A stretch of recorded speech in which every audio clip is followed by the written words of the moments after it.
First, I would like to pay respect to Tan Ajahn Anan and ask permission from all the Sanghas. And hello and blessing to all of the lay people who are practicing here at Wat Mapjan and other places on occasion of Tan Ajahn Anan's birthday. I am very happy to see all of you who have the liking in Dhamma practice. Many of you have joined the previous retreats before. Some of you may just join this time.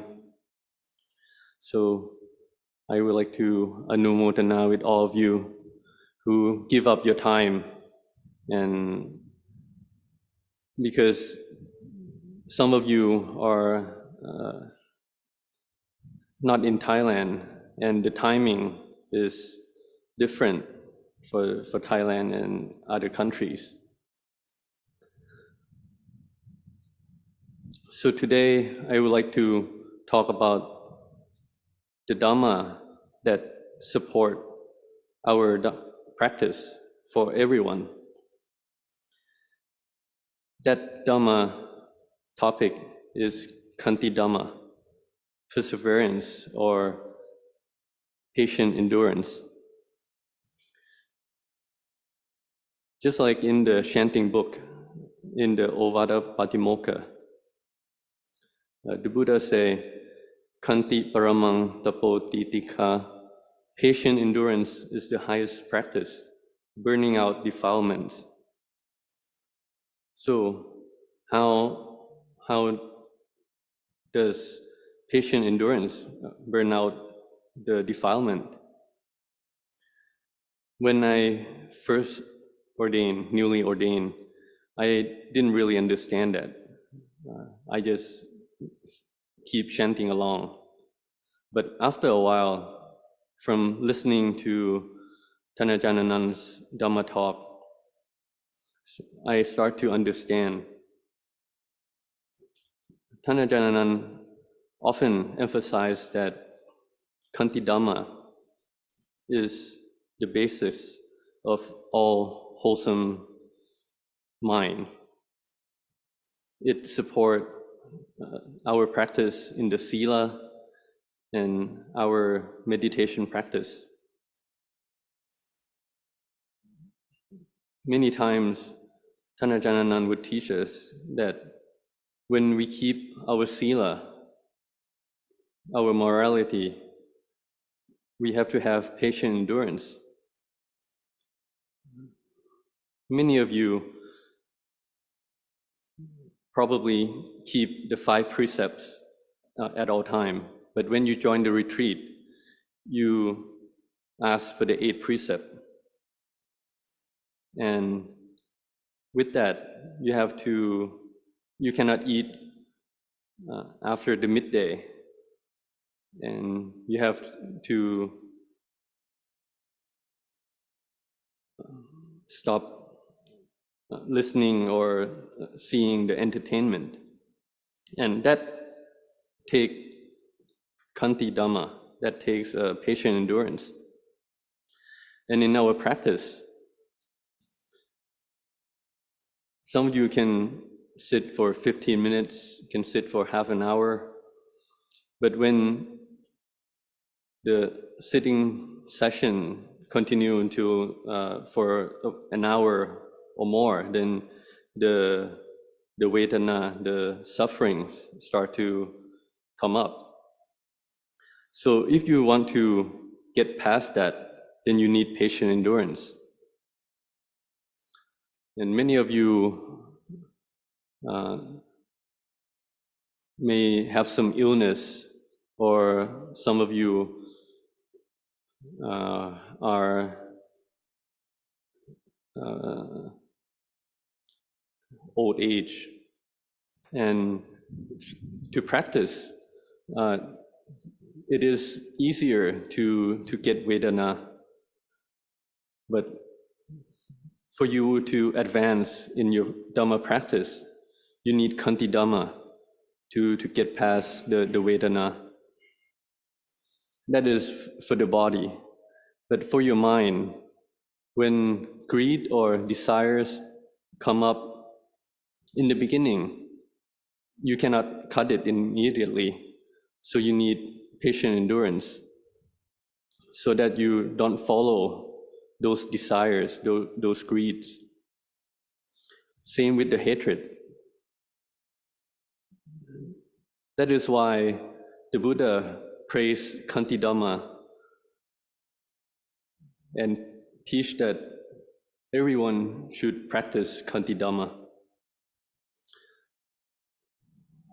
One example is that the Buddha in his past life, in one of his past lives in the Shataka, he was born in the city of Varanasi to a wealthy family.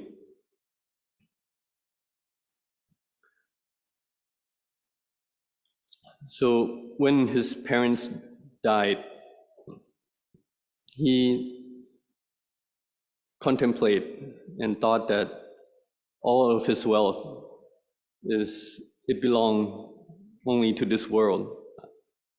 I cannot take it with me to the next life. So he gave all of his wealth up. For 7 days and 7 nights, he gave it as a Mahadana.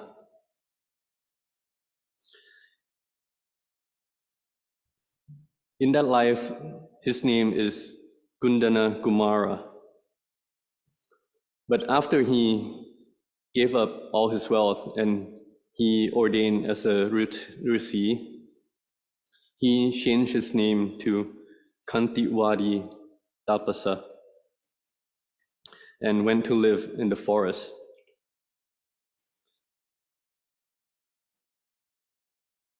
One day, leaving the forest, he went into the city, Varanasi,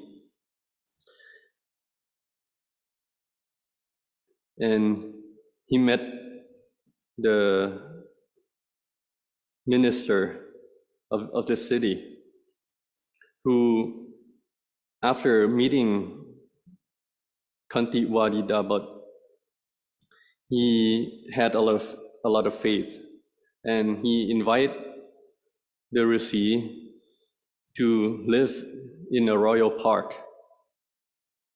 Then one day, the king, he visited the park with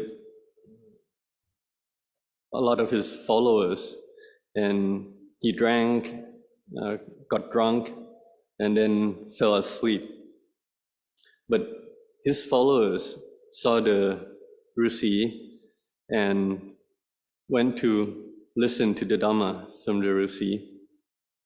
When the king woke up, he couldn't find his followers, so he got angry. And when he finally found that his followers are talking and listening to this Rishi,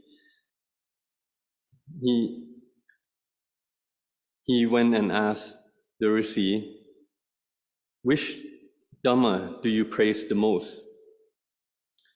And Kantiwadi Rishi replied that I praise Kanti Dhamma as the highest Dhamma. So with that, the king ordered his followers to hit the Rishi many times. But still, the Rishi didn't do anything, didn't run away, didn't leave, didn't retaliate. So the king ordered his followers to cut his arms, his legs, his tongue, his ears. But still, the Rishi didn't retaliate. Even though the bodhisattva, he has special powers, he could have run away, but he didn't. So after a while, the king saw that this Rusi probably cannot survive, so he left. After the king left, the minister then came to and asked forgiveness from the bodhisattva. And the bodhisattva, he forgave the king, and he praised that may the king have long life. So he didn't hold on, he didn't have anger. And after a while, then the bodhisattva passed away. That is one example that the Buddha practiced Kanti Barami. It is one of the 10 Barami, 10 spiritual perfections. And before the Buddha got enlightened, he had to cultivate his Barami, his spiritual perfection, for many, many lifetimes. So for us, as his followers, his savaka, we have to take that as an example. Another example is that at Wat Mapjan in the past, Ajahn Anan would told the monks to practice nesachik, not sleeping, not lying down, for 3 months straight in the vasa. And many monks would do it wholeheartedly. For the first month, we have a lot of faith, so we get joy and rapture from following his order. But then came the second month, and many of us cannot stand it anymore. Then we keep asking to ourselves, what am I doing this for? Why am I not sleeping? Why do I have to stay up? And samadhi just, non-existent. So after 2 months, then Tan Ajahn would give a Dhamma talk to give support to keep practicing nesachik. He would say that even though you think that you do not achieve anything, but you get patient endurance. And this patient endurance will help you in the future to help you cultivate in your sila, samadhi, and panya. So then the monks get support from Tan Ajahn Anan, and then they were able to practice not lying down for 3 months straight. And after that, for myself, I got very happy. So this is another example. So in our Dhamma practice, then I would ask that every one of you develop patient endurance.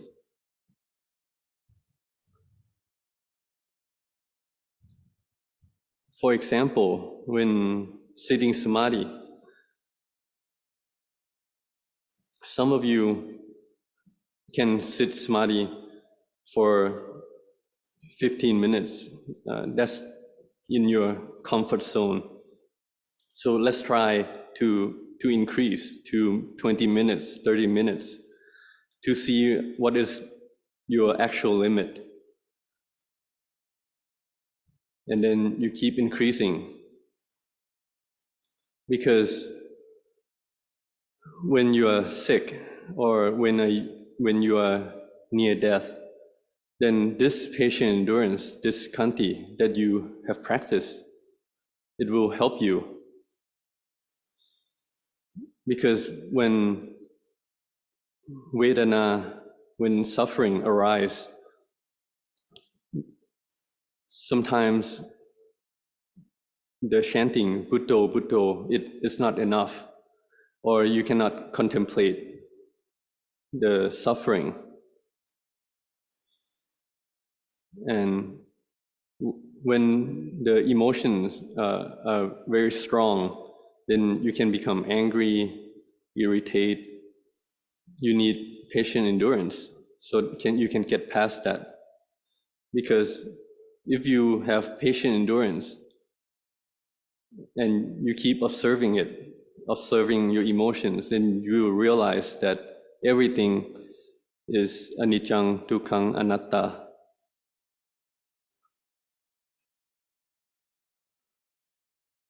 So in the end, I would like to anumodana with all of you and give support that you keep up the practice.